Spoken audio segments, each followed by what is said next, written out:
ओम शांति 14 नवेम्बर 2024 प्रातः मुरली बाबा कहउछंती मीठे बच्चे एही आखि द्वारा जहा किछि देखा जाउछि सेगुडी को देखुथिले मध्य देख नाही सेथिरो ममत्व तुटाई दियो काहेकि ना सेथिरे निया लागिबाकु जाउछि।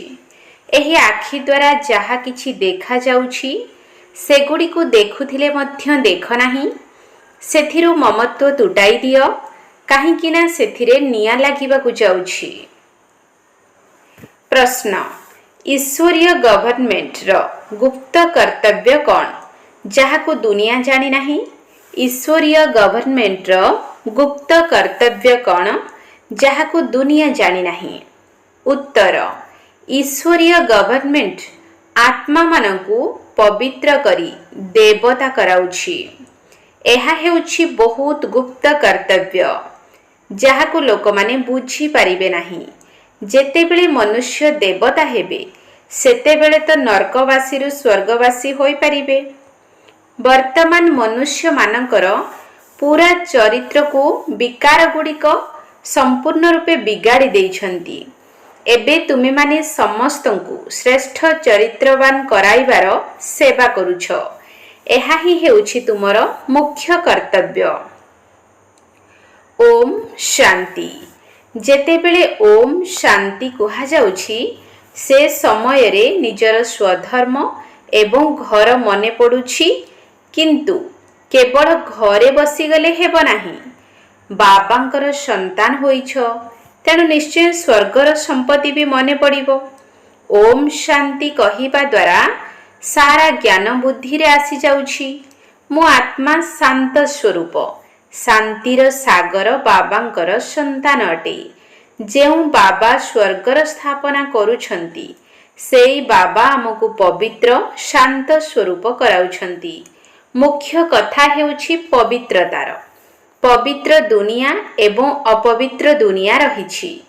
पवित्र दुनिया रे कौनसी विकार न थाए। अपवित्र दुनिया रे पांच विकार रहिछि। एथिपाई एहाकु विकारी दुनिया कुहा जाय। ताहा हेउछि निर्विकारी दुनिया। निर्विकारी दुनिया रो सीढ़ी ओल्हाई ओल्हाई पुणी तळकु विकारी दुनिया को आसी थांती। ताहा हेला पवित्र दुनिया एवं एहा अपवित्र दुनिया। राम राज्य एवं रावण राज्य अटे ना। समय को नेई दिन एवं रातिर गायन करा जाइछि। ब्रह्मांकर दिन एवं ब्रह्मांकर राति। दिन सुख राति दुख। राति रे बाट बणा होई थांती किंतु वास्तव रे रात्रि रे तो केही बाट बणा होई न थांती किंतु भक्ति रूपक रात्रि को बाट बणा हेबा कुहा जाउछि। तुमे संतान माने एठाको आसीछ सद्गति पाइबा पाई।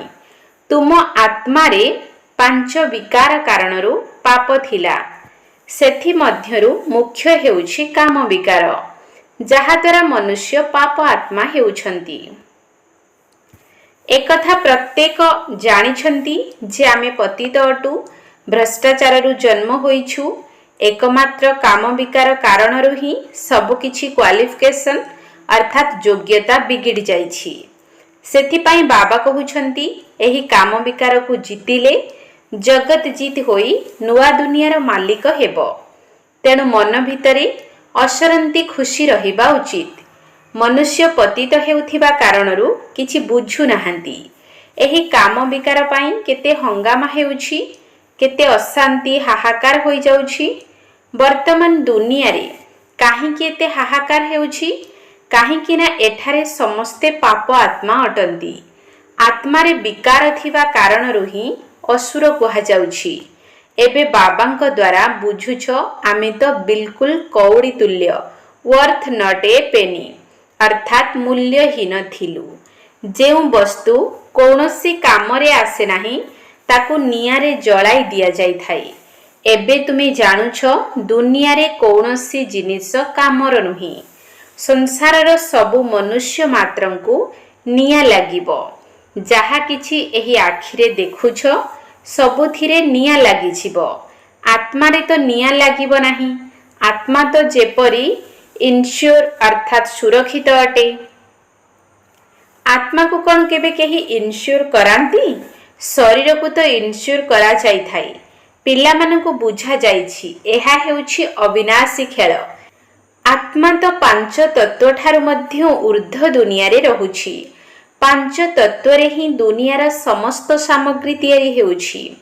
आत्मा तो केबे तैयारी हेउ नाही। आत्मा तो सर्वदा रहिछि। आत्मा केवल पुण्य आत्मा और पाप आत्मा हेउछि। पांच विकार द्वारा आत्मा केते अपवित्र होई जाउछि। एबे बाबा आसिछंती पापर मुक्त करिबा पाई। विकार द्वारा संपूर्ण रूपे समस्तंकर चरित्र बिगिड़ी जाइछि। चरित्र काहाकु कहा जाए एकथा मध्य काहाकु जणा नाही। गायन मध्य रहिछि पांडव राज्य एवं कौरव राज्य। वर्तमान पांडव किए एकथा मध्य केही जानि नाहंती। एबे तुमे बुझुछ आमे ईश्वरीय गवर्नमेंट रो अटू। बाबा राम राज्य स्थापन करिबा को आसिछंती। वर्तमान ईश्वरीय गवर्नमेंट कौन करुछि? आत्मा मानको पवित्र कराई सत्य युगर देवता करुछि। नचेत पुणी सत्य युग पाई देवता केउठु आसीबे एकथा केही जानि नाहंती। सेथिपाई एहाकु गुप्त गवर्नमेंट कुहा जाउछि। देवता मध्य मनुष्य ही अटंती, किंतु दिव्य गुणधारी देवता किपरि हेले एभଳି श्रेष्ठ किए करिले? देवी देवता माने तो स्वर्ग रे रही थांती। तेणु तांको स्वर्गवासी किए कराइला? स्वर्गवासी रु पुणी नरकवासी हेउछंती। पुणी नरकवासी रु स्वर्गवासी हेबे। एकथा तुमे मध्य जानि नथिल। तेबे अन्य माने किपरि जानिबे? स्वर्ग सत्य जुगकु नरक कଳି जुगकु कहा जाए। एकथा मध्य तुमे एबे बुझुछ। एही परि ड्रामा तैयारी होईछि। एही पाठ पढ़ा हेउछि पतितरु पवित्र हेबा पाई। आत्मा ही पतित हेउछि। पतितरु पवित्र कराइबा एही धंदा बाबा ही तुमको सिखाइछंती। तुमे पवित्र हेले पवित्र दुनिया को चली जीवो। आत्मा पवित्र हेले जाई स्वर्ग दुनिया को जीवा पाई योग्य हेबो। एही ज्ञान तुमको एही संगम जुगरे ही मिलुछि। बाबांक द्वारा पवित्र हेबार अस्त्र मिलुछि। एक बाबांको ही पतित पावन कुहा जाउछि। कहउछंती आमको पवित्र कर। एही लक्ष्मी नारायण स्वर्गर मालिक थिले। पुणी 84 जन्म ने पतित होइछंती। श्याम एवं सुंदर कृष्ण का नाम मध्य एही परि रखा जाइछि। किंतु मनुष्य एहार अर्थ किछि बुझु नाहंती। एठारे कृष्ण का विषय रे मध्य स्पष्ट भावरे बुझा जाउछि। शास्त्र रे दुईटी दुनियार कल्पना करि देइछंती। वास्तव रे दुनिया गोटिए। केवल नुआ एवं पुरुणा होई थाए। जेपरि छोट पिला पुणी बड़ होई तापरे बुढ़ा होई थांती, सेही परि दुनिया मध्य नुआरो पुरुणा होई थाए। एकथा बुझाइबा पाई तुमे केते मुंड पिटुछ। निजर राजधानी स्थापन करुछ ना। एमाने मध्य बुझिछंती ना बुझिबा द्वारा केते मधुर होई जाइछंती। सेमानकु किए बुझाइछंती? भगवान। लड़े आदिर तो कौनसी कथा ही नाही। भगवान केते बुद्धिमान एवं ज्ञानी कराउछंती। शिवंक मंदिर रे जाई प्रणाम करुछंती, किंतु से कौन अटंती किए एकथा केही जानि नाहंती। शिव काशी विश्वनाथ गंगा बास केवल कही चलीछंती। अर्थ टिके हेले भी बुझी नाहंती। तुमे बुझाइले कहिबे तुमे आमको कौन बुझाइबो? आमे तो वेद शास्त्र आदि सबु पढ़िछु। तुम संतान मानक भितरे मध्य क्रमान्वय रे ए सबु कथा को धारणा करुछंती। केतेक तो पूरा भूली जाउछंती, काहेकि ना बिल्कुल पत्थर बुद्धि होई जाइछंती। तेणु वर्तमान ब्राह्मण मानक मध्य रे जेउ माने पारस बुद्धि होइछंती, तांकर काम हेउछि अन्य मानको पारस बुद्धि कराइबा। पत्थर बुद्धि आत्मा मानकर चाली चलणी मध्य सही परि होई थाए। काहेकि ना बग सदृश होई गल ना। हंस अर्थात पारस बुद्धि आत्मा केबे काहाकु दुख दियंती नाही। बगुला माने अर्थात पत्थर बुद्धि आत्मा दुख देई थांती। तांको असुर कुहा जाए, किंतु प्रत्यक्ष रूपे जणा पड़ंती नाही। बहुत सेंटर रे मध्य एही परि अनेक विकारग्रस्त आत्मा आसी जाउछंती। बाहाना करी कही थांती आमे पवित्र रहुछु, किंतु से सबु मिछ। कथारे अछि मिछ दुनिया। वर्तमान हेउछि संगम। केते फरक रहुछि। ଯିଏ ମିଛ କହି ମିଛ କାମ କରୁଛନ୍ତି ସେ ଥାର୍ଡ ଗ୍ରେଡ୍ ହେଉଛନ୍ତି। ପ୍ରଥମ ଦ୍ୱିତୀୟ ତୃତୀୟ ଗ୍ରେଡ୍ ରହିଛି ନା, ବାବା କହିପାରିବେ ଇଏ ଥାର୍ଡ ଗ୍ରେଡ୍ର ଆତ୍ମା ଅଟନ୍ତି। ବାବା ବୁଝାଉଛନ୍ତି ପବିତ୍ରତାର ପୁରା ପ୍ରମାଣ ଦେବାକୁ ପଡ଼ିବ। କେତେକ କହୁଛନ୍ତି ତୁମେ 2 ଜଣ ଅର୍ଥାତ୍ ସ୍ୱାମୀ ସ୍ତ୍ରୀ ଏକତ୍ର ରହି ପବିତ୍ର ରହୁଛ, ଏହା ତ ଅସମ୍ଭବ। କିନ୍ତୁ ପିଲାମାନଙ୍କ ପାଖରେ ଯୋଗ ବଳ ନଥିବାରୁ ଏତେ ସହଜ କଥା ବି ସମ୍ପୂର୍ଣ୍ଣ ରୂପେ ସେମାନଙ୍କୁ ବୁଝାଇ ପାରୁନାହାନ୍ତି। ତାଙ୍କୁ ଏକଥା କେହି ବୁଝାଉନାହାନ୍ତି କି ଏଠାରେ ଆମକୁ ଭଗବାନ ପଢ଼ାଉଛନ୍ତି। ଭଗବାନ କହୁଛନ୍ତି ପବିତ୍ର ହେବା ଦ୍ୱାରା ତୁମେ 21 ଜନ୍ମ ସ୍ୱର୍ଗର ମାଲିକ ହେବ। ଆମକୁ ବହୁତ ବଡ଼ ଲଟେରୀ ମିଳୁଛି, ତେଣୁ ଆହୁରି ଖୁସି ଅନୁଭବ ହେଉଛି। କେତେକ ସନ୍ତାନ ଗନ୍ଧର୍ବ ବିବାହ କରି ପବିତ୍ର ରହି ପ୍ରମାଣ ଦେଉଛନ୍ତି। ଦେବୀ ଦେବତାମାନେ ପବିତ୍ର ଅଟନ୍ତି ନା? ଅପବିତ୍ରରୁ ପବିତ୍ର ତ ଏକମାତ୍ର ବାବା ହିଁ କରାଇବେ। ଏକଥା ମଧ୍ୟ ବୁଝାଯାଉଛି। ଜ୍ଞାନ ଭକ୍ତି ବୈରାଗ୍ୟ, ଜ୍ଞାନ ଏବଂ ଭକ୍ତି ଅଧା ଅଧା ଅଟେ। ପୁଣି ଭକ୍ତି ପରେ ବୈରାଗ୍ୟ ରହିଛି। ଏବେ ତୁମକୁ ଏହି ପତିତ ଦୁନିଆରେ ରହିବାର ନାହିଁ। ଏହି କପଡ଼ା ଓହ୍ଲାଇ ଅର୍ଥାତ୍ ଶରୀରକୁ ଛାଡ଼ି ଘରକୁ ଯିବାକୁ ହେବ। 84 ଜନ୍ମର ଚକ୍ର ଏବେ ପୂର୍ଣ୍ଣ ହେଲା। ଏବେ ଆମେ ଯାଉଛୁ ଶାନ୍ତିଧାମ। ପ୍ରଥମ କଥା ଅଲଫ ଅର୍ଥାତ୍ ଆଲ୍ଲାହ ବା ବାବାଙ୍କ କଥା କେବେ ବି ଭୁଲିବା ଅନୁଚିତ। ଏକଥା ମଧ୍ୟ ପିଲାମାନେ ଜାଣିଛନ୍ତି ପୁରୁଣା ଦୁନିଆର ବିନାଶ ଏବେ ନିଶ୍ଚୟ ହେବ। ବାବା ଆମ ପାଇଁ ନୂଆ ଦୁନିଆ ସ୍ଥାପନ କରୁଛନ୍ତି। ବାବା ଅନେକ ଥର ନୂଆ ଦୁନିଆ ସ୍ଥାପନ କରିବାକୁ ଆସିଛନ୍ତି। ନୂଆ ଦୁନିଆ ସ୍ଥାପନା ହୋଇଯିବା ପରେ ପୁଣି ନର୍କର ବିନାଶ ହୋଇଯିବ। ନର୍କ କେତେ ବଡ଼, ସ୍ୱର୍ଗ କେତେ ଛୋଟ। ନୂଆ ଦୁନିଆରେ ଥାଏ ଗୋଟିଏ ଧର୍ମ। ଏଠାରେ ତ କେତେ ଢେର ଧର୍ମ ରହିଛି। ଲେଖା ମଧ୍ୟ ଯାଇଛି ଶଙ୍କରଙ୍କ ଦ୍ୱାରା ବିନାଶ। ଅନେକ ଧର୍ମର ବିନାଶ ହୋଇ ପୁଣି ଏକ ଧର୍ମର ସ୍ଥାପନା ବ୍ରହ୍ମାଙ୍କ ଦ୍ୱାରା ହେଉଛି। ଏହି ଧର୍ମ କିଏ ସ୍ଥାପନ କରୁଛନ୍ତି? ବ୍ରହ୍ମା ତ କରୁନାହାନ୍ତି। ବ୍ରହ୍ମା ମଧ୍ୟ ପତିତରୁ ପୁଣି ପବିତ୍ର ହେଉଛନ୍ତି। ମୋ ପାଇଁ ଅର୍ଥାତ୍ ଶିବ ବାବାଙ୍କ ପାଇଁ ତ କୁହାଯିବ ନାହିଁ ଯେ ପତିତରୁ ପବିତ୍ର ହେଉଛନ୍ତି। ପବିତ୍ର ଥିବା ସମୟରେ ଏହାଙ୍କର ନାମ ଲକ୍ଷ୍ମୀ ନାରାୟଣ ରଖାଯାଉଛି। ପତିତ ହେଲା ପରେ ବ୍ରହ୍ମା ନାମ ହୋଇଥାଏ। କୁହାଯାଏ ବ୍ରହ୍ମାଙ୍କ ଦିନ, ବ୍ରହ୍ମାଙ୍କ ରାତି। ଶିବ ବାବାଙ୍କୁ ଅନାଦି ରଚୟିତା କୁହାଯାଉଛି। ଆତ୍ମାମାନେ ତ ସଦା ସର୍ବଦା ରହି ଆସିଛନ୍ତି। ଶିବ ବାବାଙ୍କୁ ଆତ୍ମାମାନଙ୍କର କ୍ରିଏଟର ଅର୍ଥାତ୍ ରଚୟିତା କୁହାଯିବ ନାହିଁ। ସେଥିପାଇଁ ଆତ୍ମାକୁ ଅନାଦି କୁହାଯାଉଛି। ବାବାଙ୍କ ସହିତ ଆତ୍ମାମାନେ ମଧ୍ୟ ଅନାଦି ଅଟନ୍ତି।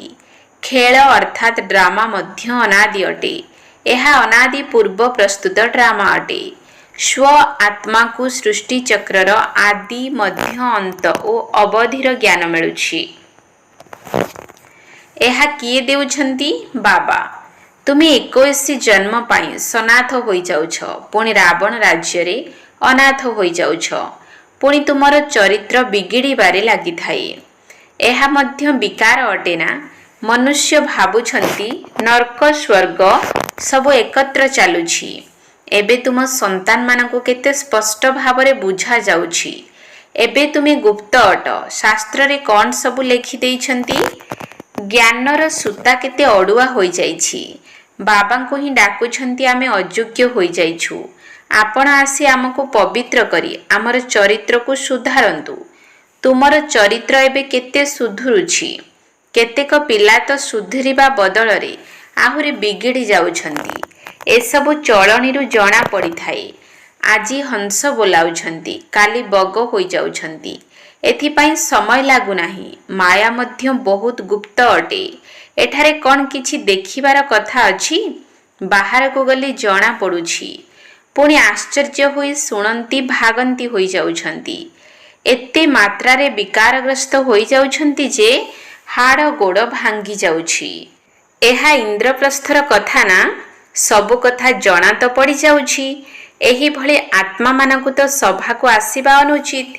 ଅଳ୍ପ ବହୁତ ଜ୍ଞାନ ଶୁଣିଥିବାରୁ ସ୍ୱର୍ଗକୁ ତ ଆସିଯିବେ, କାରଣ ଜ୍ଞାନର ବିନାଶ ହୁଏ ନାହିଁ। ଏବେ ବାବା କହୁଛନ୍ତି ପୁରୁଷାର୍ଥ କରି ଉଚ୍ଚ ପଦ ପାଅ। ଯଦି ବିକାରଗ୍ରସ୍ତ ହେବ ତେବେ ପଦଭ୍ରଷ୍ଟ ହୋଇଯିବ। एबे तुमे बुझुछ एही चक्र किपरि घुरुछि। एबे तुम संतान मानकर बुद्धि केते परिवर्तन हेउछि। तथापि माया निश्चित धोखा दे थाई। इच्छा मात्रम अविद्या हुआ। कौनसी इच्छा रखिले पुरुषार्थ सरिला। वर्थ नट ए पेनी अर्थात पाई पैसारु हीन होई जाउछंती। भल भल महारथी मानकु मध्य माया कौनसी ना कौनसी प्रकारर धोखा दे थाई, जहा द्वारा कि सेमाने बाबांको हृदय रे स्थान पाती नाही। केतेक संतान तो एपरि थांती जे कि निज पितांकु हत्या करिबारे डेरी करंती नाही, परिवार को मध्य शेष करि देउछंती। एमाने महान पापात्मा अटंती। रावण कौन कौन कराई देउछि। बहुत घृणा आसुछि। केते अपवित्र दुनिया अटे। तेणु एही दुनिया रे आदौ मन लगाइबार नाही। पवित्र हेबा पाई बहुत साहस दरकार। विश्वर बादशाही रूपी पुरस्कार नेबा पाई मुख्य हेउछि पवित्रता। पवित्रता को नै केते हंगामा करूछंती। गांधीजी मध्य कहुथिले, हे पतित पावन आस। एबे बाबा कहउछंती इतिहास भूगोलर पुणी थरे पुनरावृत्ति हेउछि। समस्तंकु घर को फेरिबाकु ही हेबो। सबु आत्मा माने परम धामरु एठाकु आसीबे, तेबे तो समस्ते एकाठी जिबे। बाबा मध्य आसीछंती ना समस्तंकु घर को नै जिबा पाई। बाबांकर आसीबा बिना कौनसी आत्मा फेरी जाई परिबे नाही। अच्छा, मीठा मीठा सिकिलधे संतान मानक प्रति माता पिता बाप दादांकर मधुर स्नेह संपन्न शुभेच्छा एवं सुप्रभात। आत्मिक पितांकर आत्मिक संतान मानकु नमस्ते। आत्मिक संतान मानकर आत्मिक बाप दादांकु नमस्ते नमस्ते नमस्ते। सुप्रभात। धारणा पाई मुख्य सार। 1 नंबर पॉइंट, मायार धोकारु सुरक्षित रहिबा पाई कौनसी भी प्रकारर इच्छा रखिबा अनुचित। सेथिपाई इच्छा मात्रम अविद्या हेबाकु पड़िबो। मायार धोकारु सुरक्षित रहिबा पाई कौनसी भी प्रकारर इच्छा रखिबा अनुचित। सेथिपाई इच्छा मात्रम अविद्या हेबाकु पड़िबो। 2 नंबर पॉइंट, विश्वर बादशाहीर पुरस्कार नेबा पाई मुख्य हेउछि पवित्रता। सेथिपाई पवित्र हेबार साहस रखिबाकु हेबो। निजर चरित्र को सुधारिबाकु पड़िबो। विश्वर बादशाहीर पुरस्कार नेबा पाई मुख्य हेउछि पवित्रता। सेथिपाई पवित्र हेबार साहस रखिबाकु हेबो। निजर चरित्र को सुधारिबाकु पड़िबो। वरदान, सर्वदा जोगर छत्रछाया तले एवं मर्यादार सीमारेखा भितरे रहुथिबा मायाजित विजयी भव। सर्वदा जोगर छत्रछाया तले एवं मर्यादार सीमारेखा भितरे रहुथिबा मायाजित विजयी भव। बाबांकु मने पकाइबा ही छत्रछाया अटे एवं छत्रछाया तले रहिबा अर्थात मायाजित विजयी हेबा। जदि सर्वदा जोगर छत्रछाया तले एवं मर्यादार सीमारेखा भितरे रहिबो, तेबे एहा भितर को आसीबार साहस काहार भी नाही। जेहेतु तुमे माने मर्यादार सीमा भितरु बाहर को बाहरी जाउछ, तेणु माया मध्य आपणार करिबारे अति प्रवीण अटे। किंतु तुमे माने जदि सर्वदा एही स्मृति रे रहिबो जे मु अनेक थर विजयी होई सारिछि एवं विजय माला मोर ही स्मारकी अटे, तेबे एही भली समर्थ स्मृति रहिले माया ठारू केबे भी पराजय होई परिबो नाही। स्लोगान, जदि सर्व संपत्ति को निज भितरे समाहित करिनेब, तेबे संपन्नतार अनुभव हेबाकु लागिब। जदि सर्व संपत्ति को निज भितरे समाहित करिनेब, तेबे संपन्नतार अनुभव हेबाकु लागिब। ओम शांति।